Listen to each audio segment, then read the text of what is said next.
Hello everyone, welcome to the course PH8151. In today's class, we will discuss the torsion theory. To understand torsion, let us consider a torsional pendulum.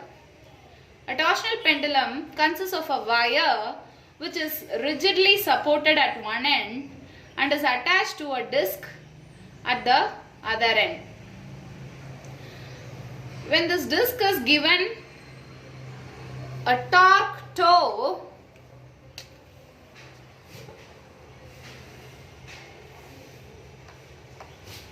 a restoring couple gets developed within the wire. To understand how the restoring couple gets developed within the wire, let us consider the enlarged view of the wire.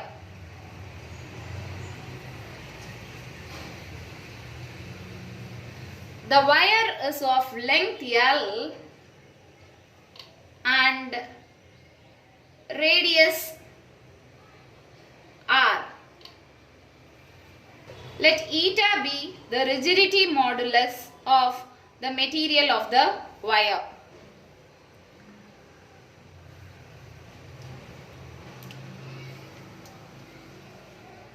Let us consider a hollow cylindrical element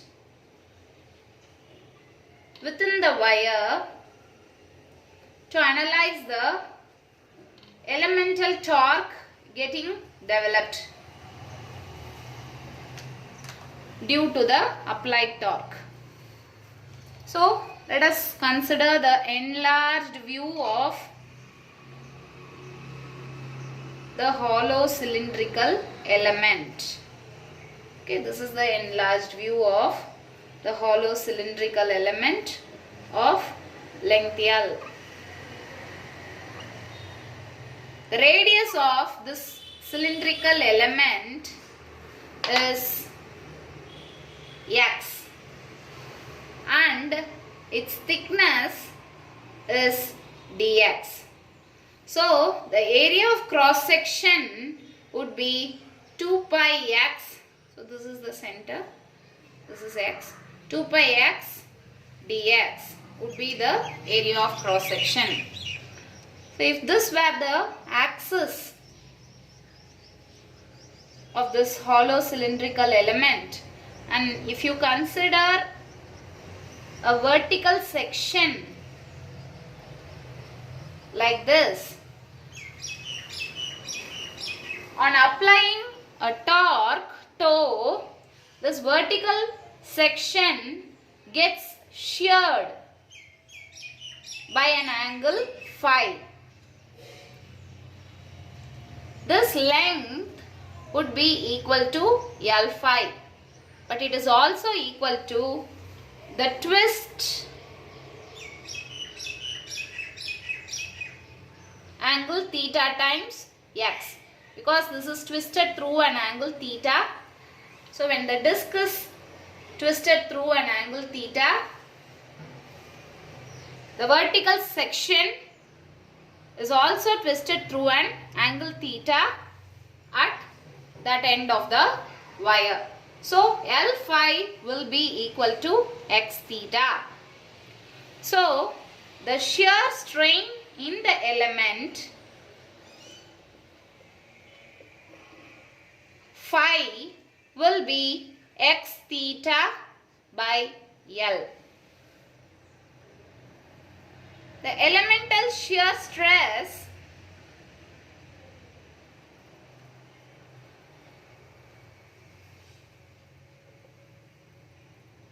will be F equal to eta phi, that is x theta by L. So, the elemental shear stress is eta x theta by L. Here phi is the shear angle or the shear strain, and phi equal to x theta by L obtained from geometry. The elemental torque acting on this element, or to be more precise, that is getting developed due to the applied torque, the elemental torque that gets developed due to the applied torque d tau is the force times x. The elemental torque d tau equal to shear stress, elemental shear stress into the area of cross section into x, because this quantity is the elemental force, the force acting at a distance x from the axis of rotation. So d tau, the elemental torque, is the elemental shear stress x theta by L into area of cross section 2 pi x dx into x. So you have d tau to be equal to 2 pi eta theta by L into x cube dx. This is for this hollow cylindrical element within the wire.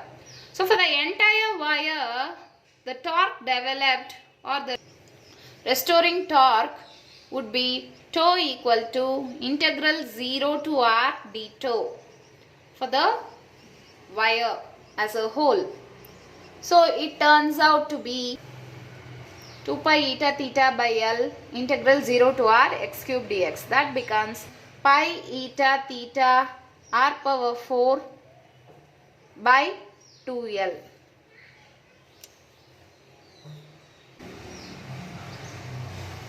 The restoring torque can be written as tau equal to c theta, where c is called the couple per unit twist. Comparing this expression with the expression we obtained by analysis of the shear stresses developed in a hollow cylindrical element, we have the couple per unit twist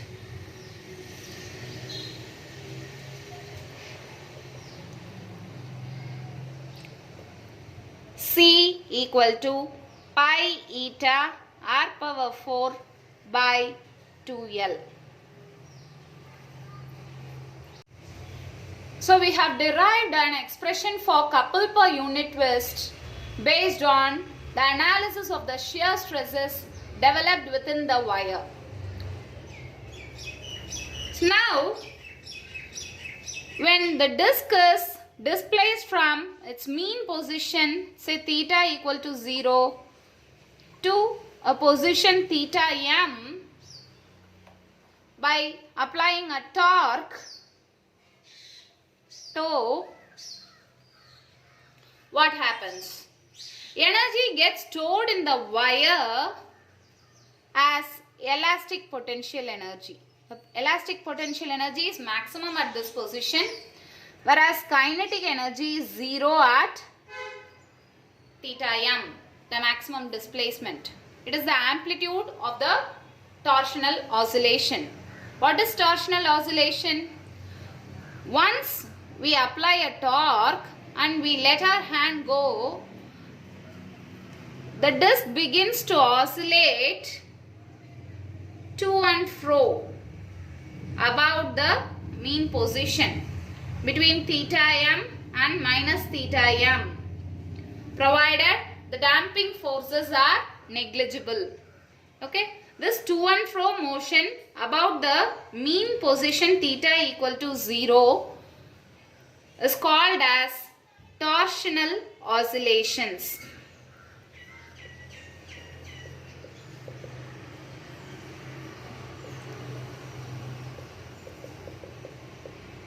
How does this happen?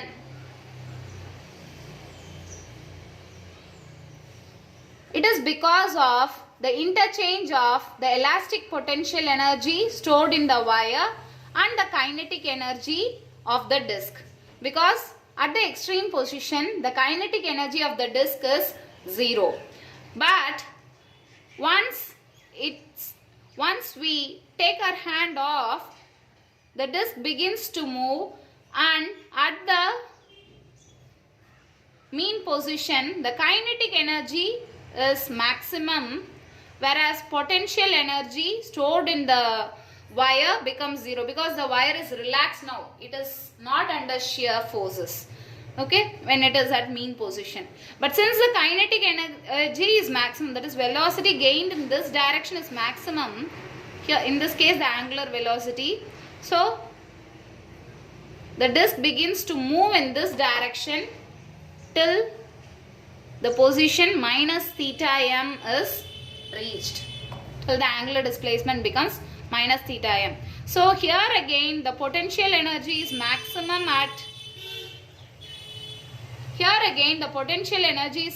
at this position, whereas the kinetic energy is zero. But once the kinetic energy becomes zero, the disc comes to a halt and it starts to move in the opposite direction. So this is how again at the mean position the kinetic energy is maximum, but the velocity is now in this direction, so it goes back to this position. So this is how the oscillatory motion continues, okay, due to interchange of potential energy stored in the wire and kinetic energy gained by the disc.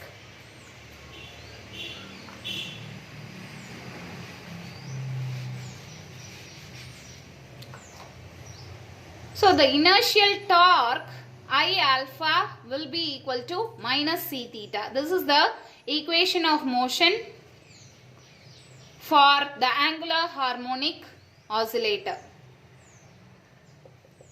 Here alpha is the angular acceleration d square theta by dt square. I is moment of inertia of the disc.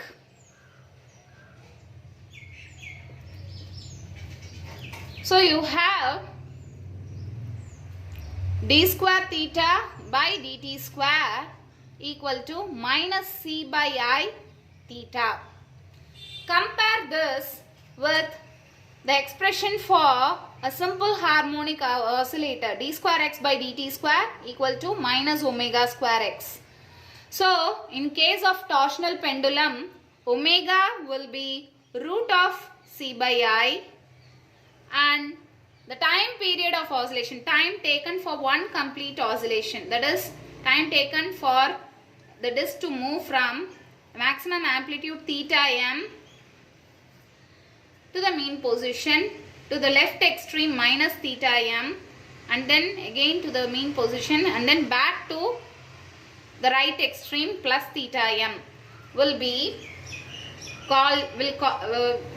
is called the time period t, and t equal to 2 pi by omega, which implies, so from the expression for omega,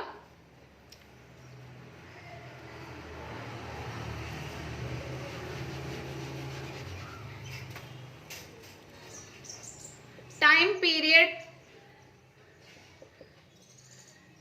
t equal to 2 pi by omega.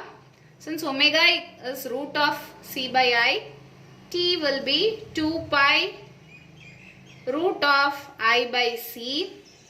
T square is 4 pi square I by c.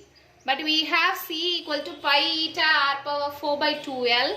Substituting the value of couple per unit twist, we have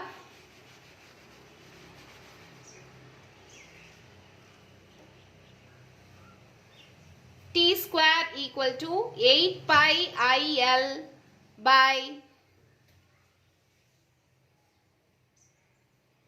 eta r power 4. So the rigidity modulus of the material of the wire eta is given as 8 pi IL by t square r power 4. So by finding the time period of a torsional pendulum using a stop clock and measuring the radius using screw gauge Measuring the length using a meter rule and finding the moment of inertia of the disc, we can calculate the rigidity modulus of the material of the wire using torsional pendulum experiment. Just like bending equation for beams, we have torsion equation for a wire subjected to torsional stresses. So when you consider a wire, and if you consider a hollow cylindrical element within the wire,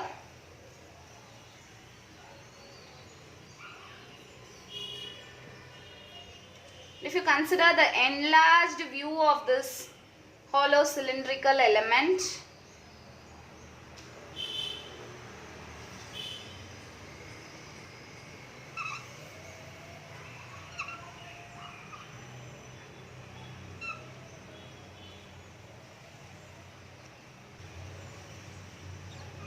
consider the enlarged view of the hollow cylindrical element. This end of the element is fixed rigidly. Okay.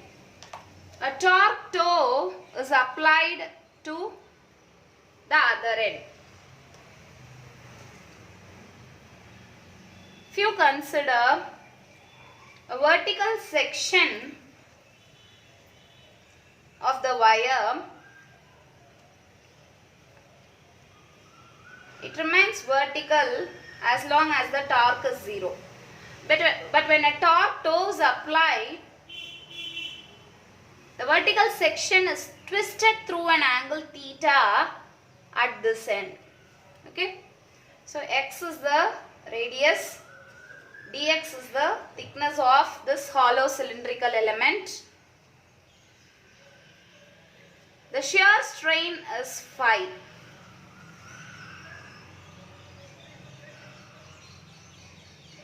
So when you consider the transverse section of the wire at the free end, you have an annular ring of radius x and thickness dx.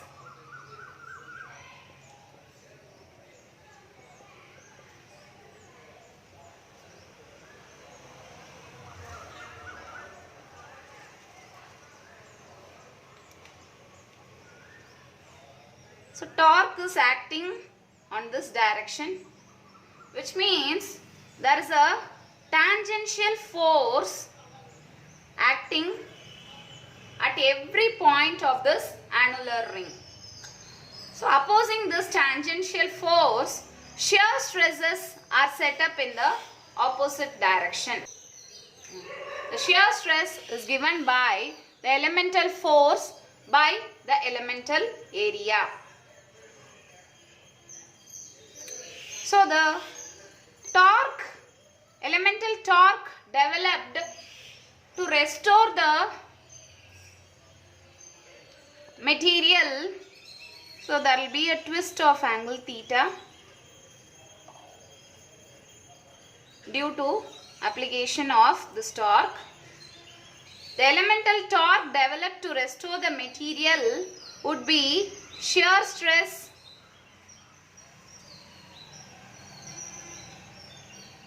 into area of cross section, that is force into distance.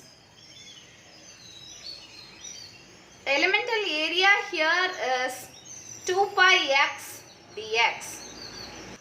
From geometry, we have x theta equal to L phi, where L is the length of the wire. So the shear strain phi is x theta by L.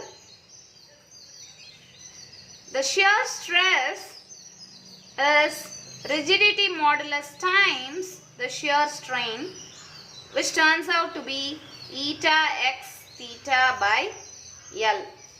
So one part of the torsion equation is F by x x is the radial distance. The shear stress by the radial distance equal to eta theta by L. Theta being the angle of twist at the free end. To determine the other part of the equation, let us consider this expression. d tau equal to shear stress into elemental area into x, and F by x equal to eta theta by L. We have d tau equal to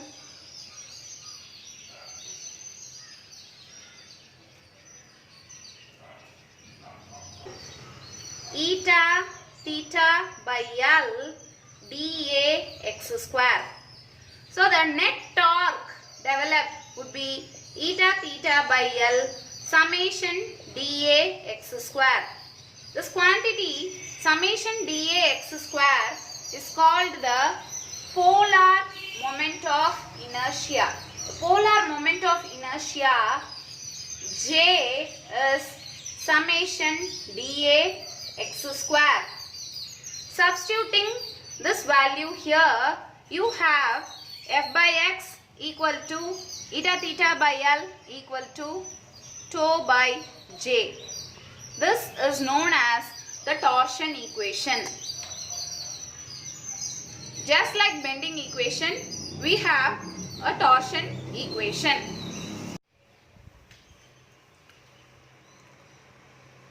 So we have discussed about torsional pendulum and ways to determine the rigidity modulus. Eta equal to 8 pi IL by T square R power 4. Here L is the length of the wire, R is the radius of the wire, eta is the rigidity modulus of the material of the wire, I is moment of inertia of the disc. So an empty disc has a moment of inertia I. The corresponding time period would be 2 pi root of I by C. Here C is the couple per unit twist which we derived using the stresses developed within the wire to be pi eta R power 4 by 2L.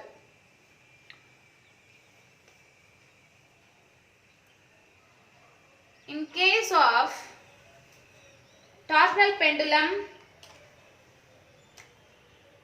if we know the moment of inertia of disc, this formula is sufficient to determine the rigidity modulus of the material of the wire.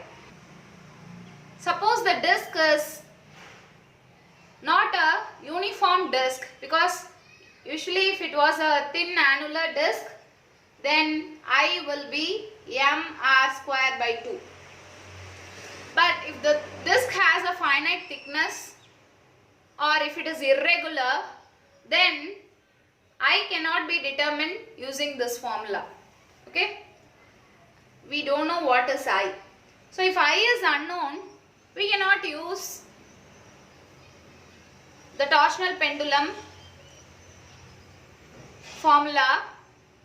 We cannot use this formula to determine the rigidity modulus of the material of the wire. For this purpose, the dynamic torsion method was evolved. In case of dynamic torsion method, we place two identical masses of mass m first at a distance d1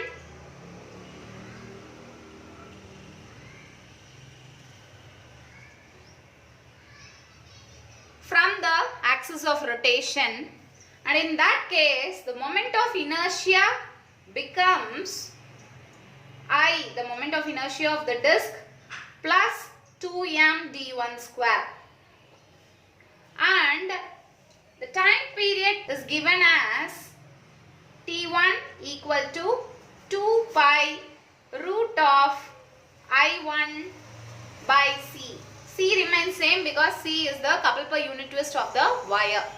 Similarly, when the masses are placed at farthest distance,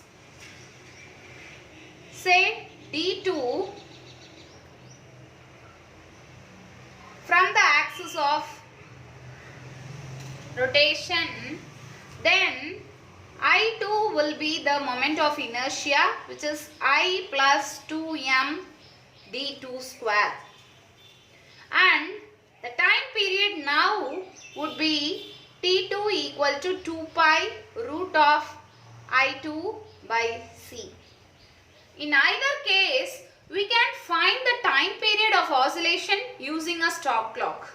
The first case, we place the masses at distance d1 from the axis of rotation and we find the period of oscillation. And in the second case, we place the masses at the farthest distance and we find the period of oscillation T2. From these formulas, we have T1 square equal to 4 pi square I1 by C and T2 square equal to 4 pi square I2 by C.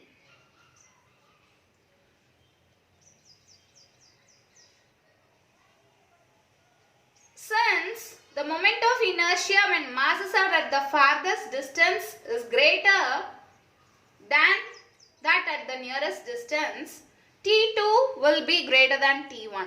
So T2 square minus T1 square gives you 4 pi square by C into I2 minus I1. But I2 minus I1 can be found using these two expressions. So you have T2 square minus T1 square equal to 4 pi square by C 2m d2 square minus d1 square, where d2 and d1 are the farthest and nearest distance respectively. So substituting for C from this expression and simplifying this formula, you have eta equal to 16 pi ml by r power 4 into d2 square minus d1 square by t2 square minus t1 square. So this is a very important formula by which we can determine the rigidity modulus of the material of the wire using the dynamic torsion method. We have to place the masses, equal masses m at distance, both are m. They are placed at distance d1 and we can determine the time period t1 by setting the torsional pendulum into torsional oscillations by applying an initial torque. Similarly, we can find the time period t2 when the masses are at the farthest distance. So by measuring d1, d2 and also by finding the t1 and t2 from the experiment, measuring the length using a meter rule and radius using a screw gauge, we can find the rigidity modulus of the material of the wire. So we have found an expression for the rigidity modulus of the material of the wire using the dynamic torsion method. It is found that rigidity modulus eta equal to 16 pi ml by r power 4 d2 square minus d1 square by t2 square minus t1 square, where d2 and d1 are the farthest and nearest distance of the masses, identical masses m placed over the disc. T1 is the time period when the masses are placed at the nearest distance and T2 is the time period when the masses are placed at the farthest distance. L is the length of the wire and R is the radius of the wire.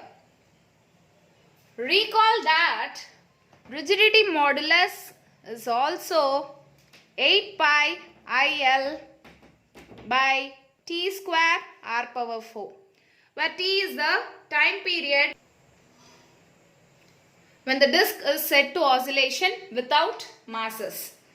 So comparing these both expressions or equating them, you have I equal to 2m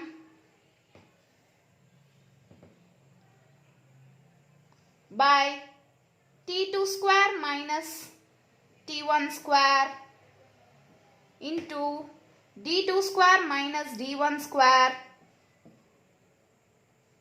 T square. Okay.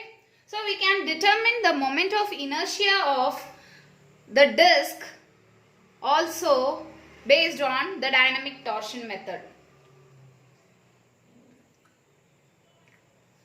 Usually for a thin disk, the moment of inertia is m r square by 2. But if the disk was thick and slightly irregular, then we can use this dynamic torsion method to determine the moment of inertia of the disk. Recap of whatever had been discussed in today's lecture. We discussed torsional pendulum as an angular simple harmonic oscillator. And we determined the time period of oscillation for a torsional pendulum. We determined the time period of oscillation for a torsional pendulum. We discussed the theory of torsion,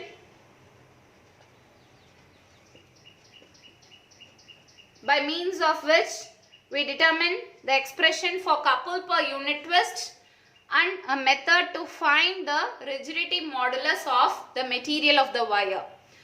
We discussed the torsional pendulum experiment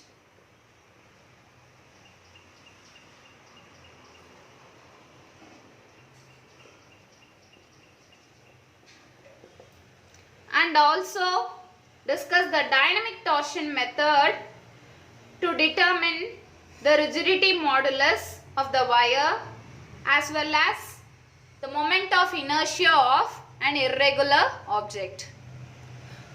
Hope you benefited out of this lecture. We will continue in our next lecture. Thank you for now.